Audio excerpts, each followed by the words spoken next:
Hello, welcome back to more Final Fantasy 1. Today we're going to be heading to Mt.Gulg, which we need the canoe for, but obviously to use... that was unfortunate.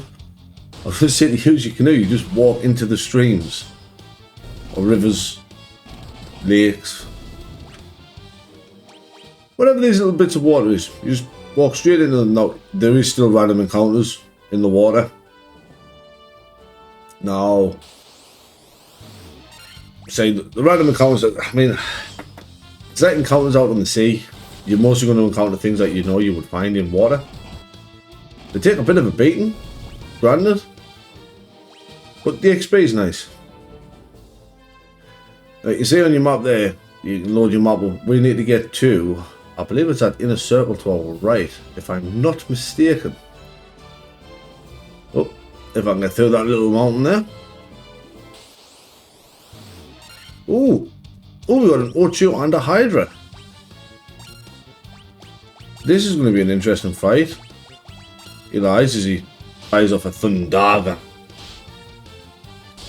Thundaga should do well for us here. Oh yeah, everything but the Hydra, baby. We've got plenty of cottages that can just chuck a cottage on us before we go into the dungeon. But if you come down, I swear to God, game, please slow down, please chill with these encounters. Fun fact, actually, I might show it once there's battles over here. The canoe still counts as the world map. So if I were to go items, let's say we'll get rid of that air, poison and repo. Oh, you can't now. You used to be able to use your tent on your canoe. Now I'm on a cottage for a full HP and MP restore. Just to be on the safe side before we go in here, I'd rather make sure I'm at maximum power. And no guessing where we're coming here. This is Mt.Gulg. Now this place, as you say, it's not too bad. We will take damage in the lava, but there's no random encounters in the lava, but we will take damage. But as you'll see here, I'm at what, 418 there on my warrior. If I take one step, it's 417. So you take 1 point of damage for every step in the lava. But I mean, I don't mind that trade-off for the fact that there's no random encounters in the lava, thankfully. Although the fact that this game does not give us the ability to float, go over the lava. God, I thought I'd never miss the damage tile dungeons from 4. But we come straight down to basement 2, and as you can see, this is a long room with steps down and a couple of doors. Oh, now this place is full of treasure, as you're about to see here, right? There's nothing. Right, I'm in this first door. I've said there's nothing in this first door, right? There is treasure in this first door, as you can clearly see. Yeah. There's what, 1, 2... probably easy access from the second door, but if you want to save yourself on a... if you want to save yourself on a few damage tiles, you just come in this way. Pyrolisks... I don't know, I don't think Pyrolisks can petrify you. The cockatrices' fiery cousins. I'm pretty sure they can't burn you. Like you see, you can come in the second door if you want. I'll come in the first door. And it's not about coming indoors, to be honest with you. It's a bit weird.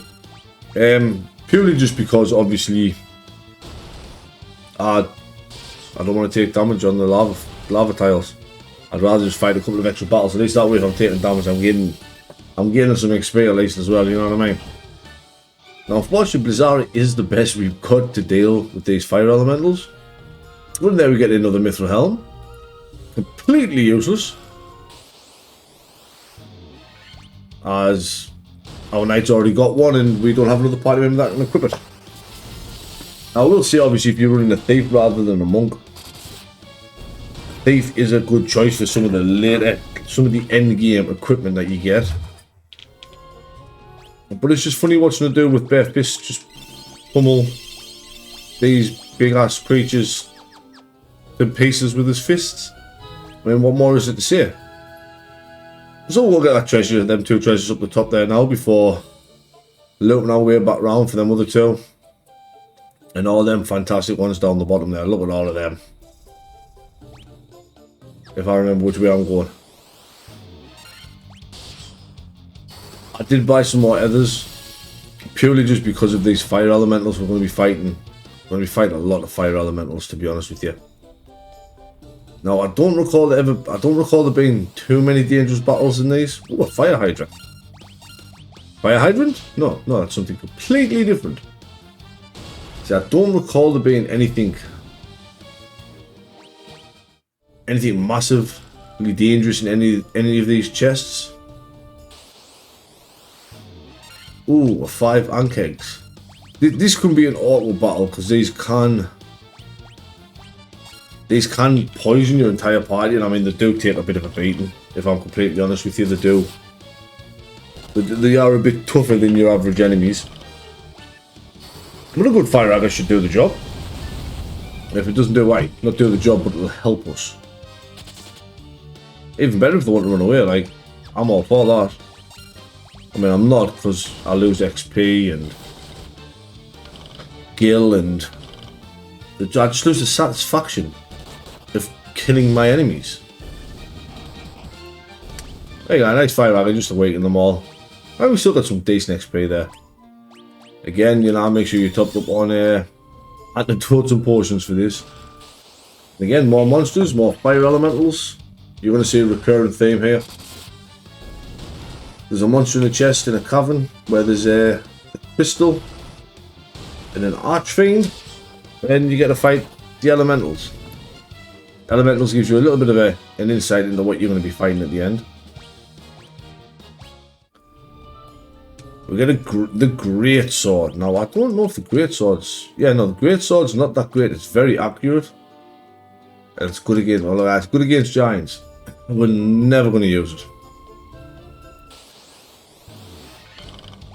Ah, I was in auto battle there. Gosh, damn it. Right, let's get out of auto battle here. Yeah. Hit them upside the head.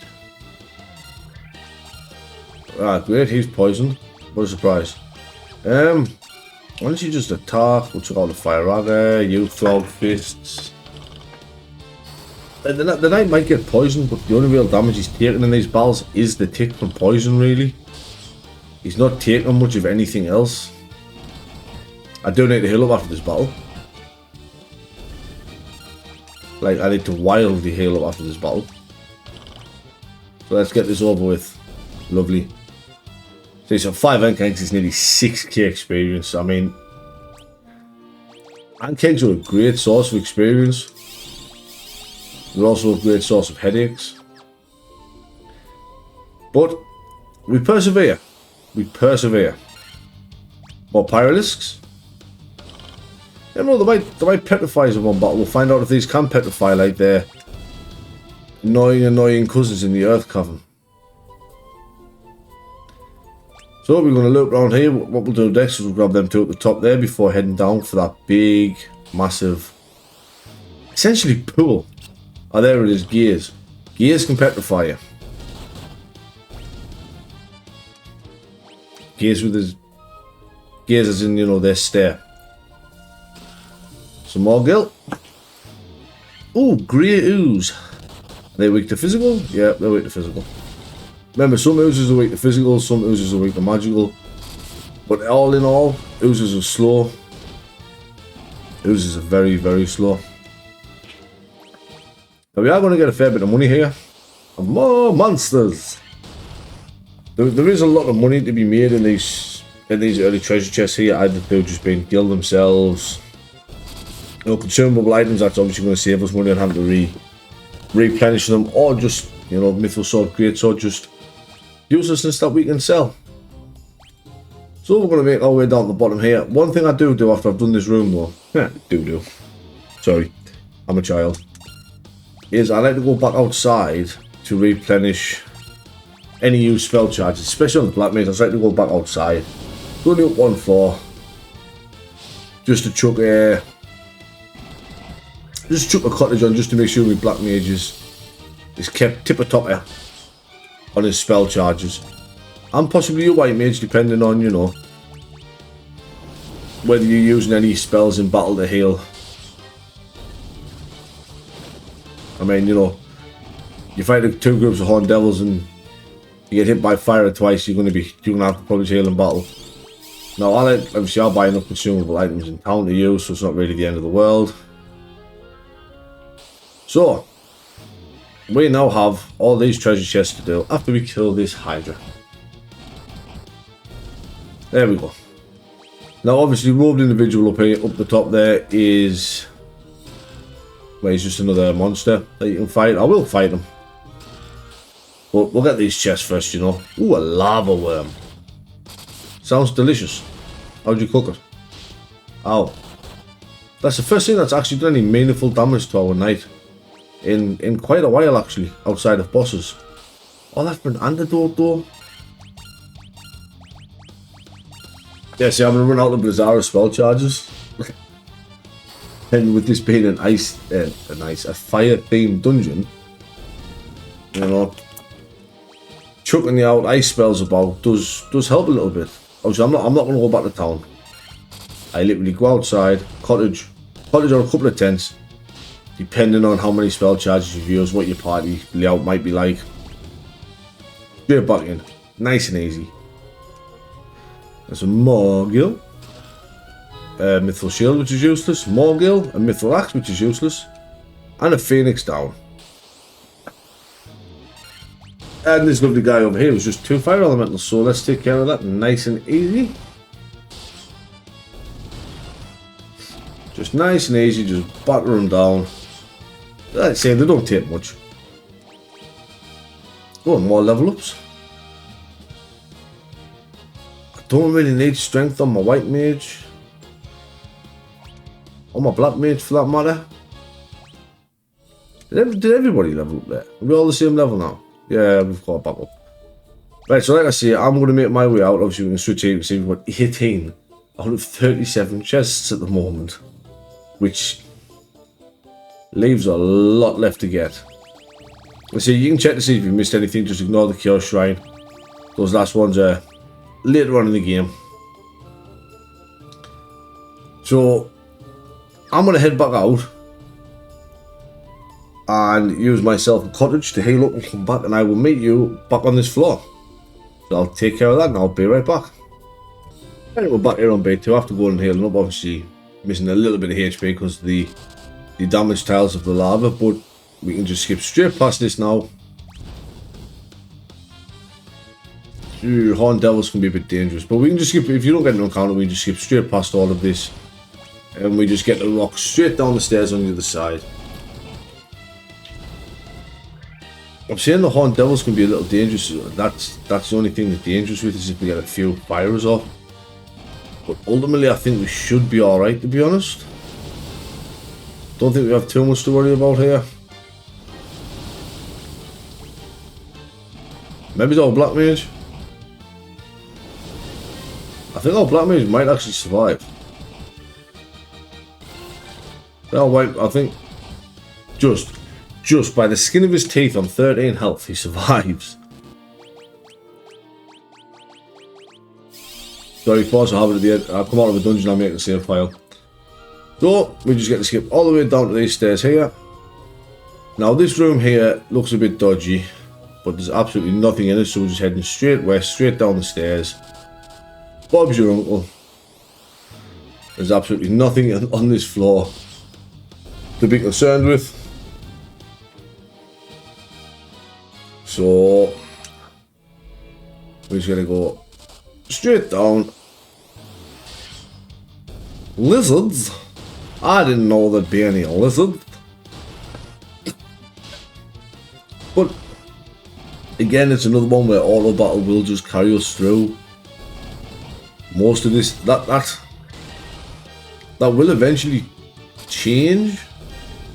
But we might actually have to concentrate a little bit more on the battles. rather than just, you know, hitting the auto button. But for now, we don't.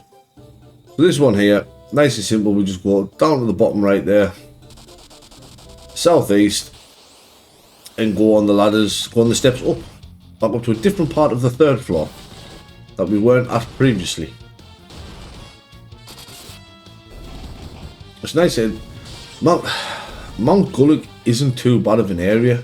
It's some decent experience as well, although I don't want to gain too much experience if I can help it. I do want to keep my levels low-ish, and not for the sake of obviously grinding, but for the sake of something else that's coming later on. Now, this room here, again, it looks massive, but there's nothing here. We're just aiming for them steps down there in the southwest corner, all the way over there. We go back down to B4 because we are currently on a different part of, like I said, B3, the 3rd floor. B, because obviously, you know, we're basement level, we're not at the top level. We're working our way down, aren't we? So now this place here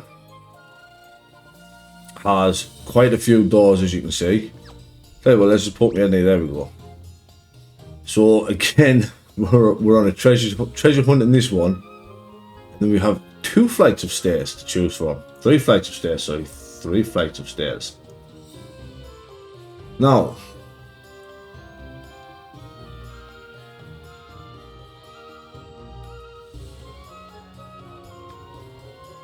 my 3 flights of stairs? No, we don't. That's a completely separate side of the room. We're on this side. It's got 1 flight of stairs. That's the side we were on before. We're on this side, so we've got 1 flight of stairs. See, I'm looking at him up and going 3 flights of stairs. That's not right. But we do have a lot more treasure, and that means again a lot more monsters. Lava worms again. You hate them, don't you? At least this one isn't going to swallow me in a very famous mimic. Well, this one we get a golden needle. Well, a fire lizard. This is new, at least. I mean, it's going to die, but it was new at least. And then for that one, we get some more gill. So we'll continue on. Obviously, we'll go left first, all the way to the west. Oh, a red dragon. This can be a bit of a nasty encounter if you're not too careful. I mean, I shouldn't have to say that, it's a dragon. Like, dragon enemies aren't known to be very easy. I mean, you can see we're not dealing a lot of damage to it.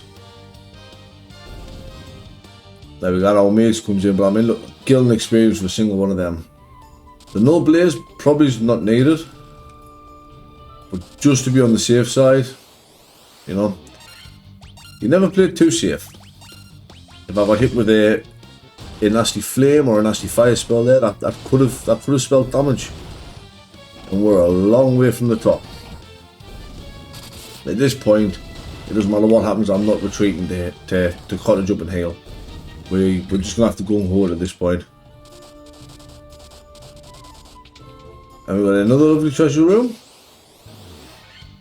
This is not the chest encounter. This is just an encounter I got into. And then get into another encounter with a lava worm. So we'll just chippy chip down this. Chippy chip down the big lad. Nice and easy. There's some more level ups. And then that one we get some more gill. You're gonna see a recurring theme with a lot of these chests here. They are going to all contain monsters.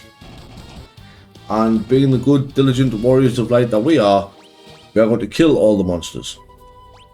There we get a flame shield for our warrior.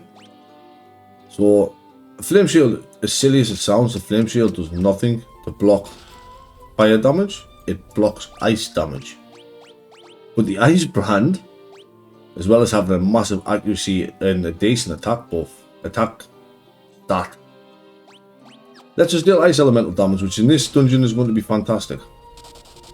Now, unfortunately, to guard against fire attacks, we'll have a look at the power of the ice brand by itself here. There, we look at that. Yeah, to guard against fire attacks, we would need the ice shield. Now I know we do get an ice shield in this game eventually from a dungeon, but I'm almost certain we can't actually. Why did I come back into here? We can't actually do an early run of that dungeon to get the ice shield, even though that ice shield will make life so much easier in here. But we take what we get. We take what we can get. So we have a look around here. We've got one more room down there, one at the top, and one down the bottom near the stairs to do. So it's not too shabby, Alonso. This time I'm not as scared of the red dragon with us having the ice brand. Yeah, there we go. See. Amazing what a good elemental sword can do. It's a shame in later iterations of Final Fantasy games the elemental weapons weren't as good. But then again, I suppose the ice brand here is only good because it'll give us somewhere where everything is weak to ice. Which is always a bonus. It's always a Bruce unit. Have I been in that top one yet? Nope. You can imagine if they give us, you know, the ice brand in an ice dungeon, it's not going to be as useful. But we take what we can get. We just churn our way through everything. I might actually have to start running from battles, depending on how high my levels get. I'm what, 26 the minute. There's a certain point in the game I don't really want to be, rather than not be past level 30 by a certain point in the game. Obviously anybody that's played the game before knows exactly what I'm on about, or anybody who's played it and is just back here for a little refresher on how and where do I go here. You know, but start games get so much easier later on when things get so much. Oh, these are new hellhounds, reskinned leopards, I believe.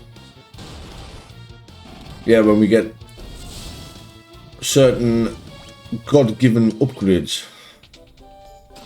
Trying to say that as if I'm not giving a spoiler away, but like God-given upgrades kind of gives it away that we're getting upgrades by God. But we just get upgrades that take us to Godhood status. Oh, it's Mt.Gulg, and the last chest in this dungeon, I believe, has the most use. Well, not last chest in this dungeon, I don't think.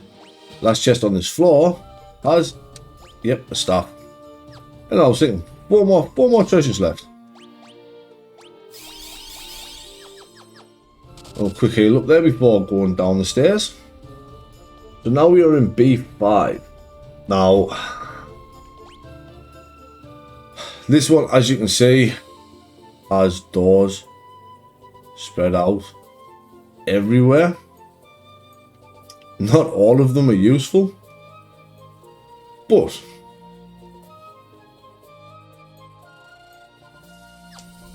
we'll poke our heads into them all. Well, we'll just go north, to be fair, and poke our head into the northernmost room just to see, and then we can make a mental note of where the treasures are.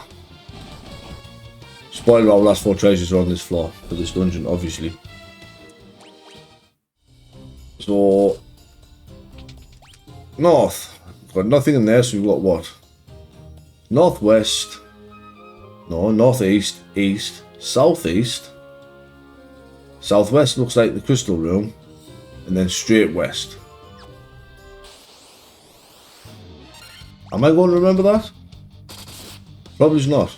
I believe it's northeast, east, southeast, and west in the rooms we want to go to here. Before healing up. Stop gaining levels, guys. I'm 27. To be honest, I'm still under the level of where I would normally be, but then any backtracking I have to do or anything like that, obviously I turn encounters off. Then when I walked out of the dungeon to heal, turned encounters off and didn't turn them back on till I got back to the second floor.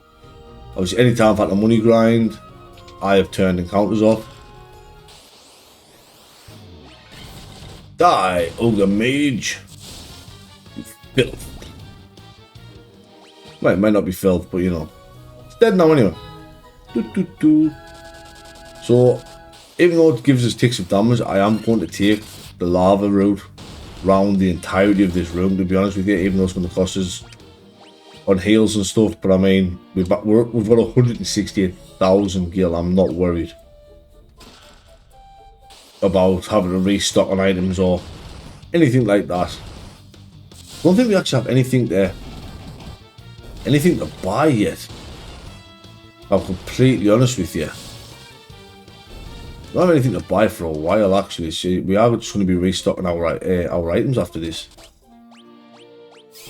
Most notably our high potions, obviously. So next treasure's down here. And yes, these diagonals look as horrible to walk down as you think they are. You go left into the wall, then down into the wall, left, down, left, down, left, down. On the way back up, it's right up, right up, right up. Constantly bumping into the wall. But in here, there is one really great treasure in here. And I've got a feeling the way I've done this, it's probably going to be the last room. It's going to be the last room we go into. There is one really, really good treasure on this floor that I'm wanting. It's not a key treasure or anything like that, you know, it's just a nice upgrade. Ooh, blink. That didn't save him. That blink really did not save him. So, if you remember, the next treasure room is straight west.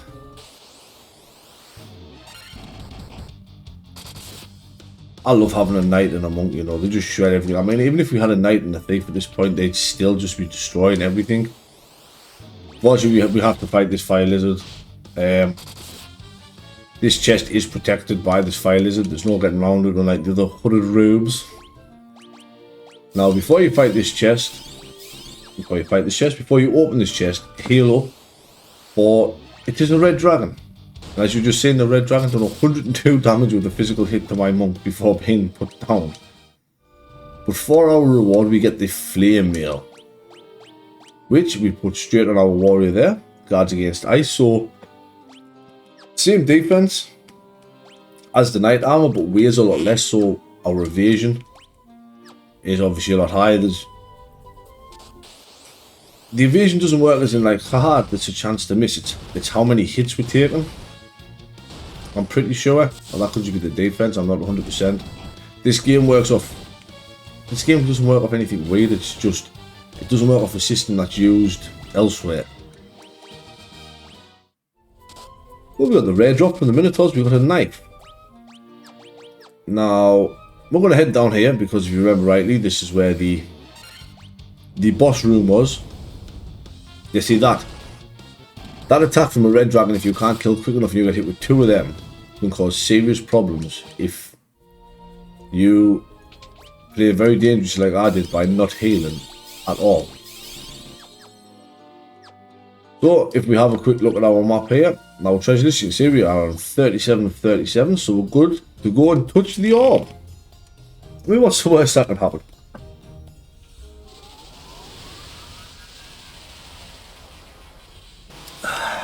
Oh, we get attacked by a massive fiery snake. Oh no. So this battle isn't too bad against Marath. Casanobles. Now normally I would haste and temper my monk, but my knight is dealing more effective damage due to the ice brand. That blaze is why we cast no blaze. That is going to reduce the damage of her fire attacks by half. Next, we are going to cast, kind of bit on healing to be honest with you, but I think I'm just going to go Pro Terror for the why nots. We got a temper on the knight. Let's see, look at that. Blaze is much more manageable now. And then just in case we get hit, she's got any physical attacks, we'll heal up from that. Our knight's doing okay-ish damage at the moment. They call him a knight, he's a fighter. Our fighter. And now, honestly, our white mage just gets to go on healing duty. Our black mage gets to buff up our monk. That hurt. That is with protect, mind you. That damage we took there was with protect. which is insane to me. Honestly, we'll probably do something quicker, just putting a high potion on that, to be honest, unless the knight fighting can finish it. There we go. And that was I glossed over it, that was Marlith, the fiend of fire. The elemental archfiend of fire, I should say. Now, obviously, instead of having your black mage just constant buff, you can just buff whoever's hitting the hardest. You know, your monk, your fighter, thief, which, let's be honest, thief is never going to hit harder than the other two. Ever. And then just cast Blizzara. But we can now leave this dungeon. We are done with Mt.Gulg. We have restored the fire crystal, as you can see by, you know, the fact the fire crystal isn't desaturated on the menu anymore. So our next stop is, well, not going to happen quite yet. What I'm going to do is I'm going to make my way back to Crescent to sell the equipment, sell the excess equipment we've got here. Mithril shield, mithril gloves, mithril axes, staff, greatsword, knife, and the helm. As well as obviously the knight's armor. I'm going to restock on curatives, high potions, the antidotes I used, you know, the cottages and whatnot. And then next time, we shall make our way to the next dungeon of the game, where, you know, it gets a little bit trickier. Just a little bit. There's some dodgy encounters, some really, really dodgy encounters in the next one, in the next dungeon, but it's not terrible. Right? Like, it's not bad. It's not that bad. It's a short dungeon. It just has some really unlucky encounters if they go south. But, like I said, that is going to be next time. So, for today, this is Daddy Gladdy, signing out. Have a good day.